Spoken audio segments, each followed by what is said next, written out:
Okey, hai semua. Untuk kupasan kali ni, kita nak tengok sesuatu yang sangat penting untuk negara kita. Apa dia? Sistem pengurusan hutan di Malaysia. Jom kita bedah siasat macam mana semua ni berfungsi. Okey, untuk faham semua ni, kita akan guna peta minda yang anda nampak sekarang ni sebagai blueprint kita. Anggap je ni macam satu kajian kes yang lengkap dan sekarang kita akan pecah-pecahkan setiap bahagian satu demi satu. Baiklah, kita mulakan dengan soalan yang paling asas sekali. Kenapa benda ni penting sangat? Jadi kan, kenapa hutan dan cara kita uruskan hutan ni begitu crucial? Apa sebenarnya yang jadi taruhan kat sini? Kenapa kita kena ambil peduli? Jawapannya ada pada 4 perkara utama ni. 1, untuk seimbangkan ekosistem kita. Ialah, hutan ni kan ibarat paru-paru untuk planet kita. 2, untuk penuhi keperluan komuniti setempat, macam orang asli yang memang bergantung hidup pada hutan. 3, ia jadi daya tarikan utama untuk ekopelancongan. Dan yang keempat, sudah tentulah, ia bekalkan bahan mentah untuk pembangunan. Nampak tak? Setiap satu ni memang sangat kritikal. Okey, kita dah tahu kenapa ia penting. Sekarang, jom kita tengok pula apa sebenarnya yang kita lindungi ni. Apa maksud sumber hutan? Definisi sumber hutan ni nampak ringkas, tapi sebenarnya ia merangkumi banyak benda. Ia bukan pasal pokok je tau. Ia cakap pasal keseluruhan kawasan yang ada macam-macam jenis flora, maksudnya tumbuh-tumbuhan, dan juga fauna, haiwan-haiwan yang hidup bebas dalam tu.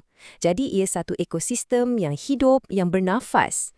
Dah faham mengapa dan apa, soalan logik seterusnya mestilah bagaimana kan? Macam mana sebenarnya kita nak pelihara dan pulihara semua khazanah ni? Apa strateginya?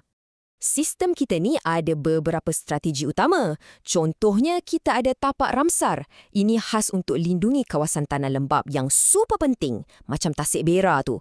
Lepas tu, ada Geopark untuk jaga warisan geologi kita. Dan semestinya, Taman Negara, macam taman negara kita yang terkenal tu, yang jadi rumah kepada pelbagai jenis hidupan liar. Semua ni diletakkan di bawah satu payung besar yang kita panggil pembangunan lestari.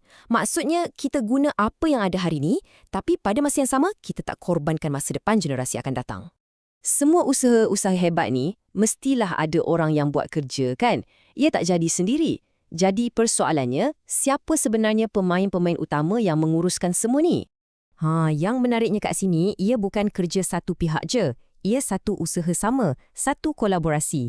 Sebelah sini, kita ada agensi-agensi kerajaan, contohnya macam Jabatan Alam Sekitar atau JAS dan juga Perhilitan yang jaga hidupan liar. Tapi di sebelah sana pula, kita ada badan-badan bukan kerajaan atau NGO yang sangat-sangat aktif. Kita ada WWF, Sahabat Alam Malaysia dan banyak lagi. Gabungan tenaga dua pihak inilah yang sebenarnya menggerakkan seluruh sistem ni. Dan kita kembali semula ke peta minda kita. Sekarang nampak kan macam mana semuanya bercantum. Daripada kenapa kita perlu buat, kepada apa yang kita lindungi, kemudian bagaimana kita buat, dan akhir sekali siapa yang buat.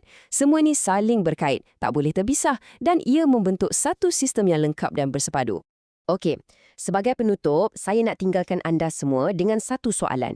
Bila kita tengok semua bahagian ni, daripada dasar kerajaan, kerja-kerja saintis, sampailah ke aktivis NGO yang berjuang di lapangan, pada pendapat anda, mana satu elemen yang paling kritikal?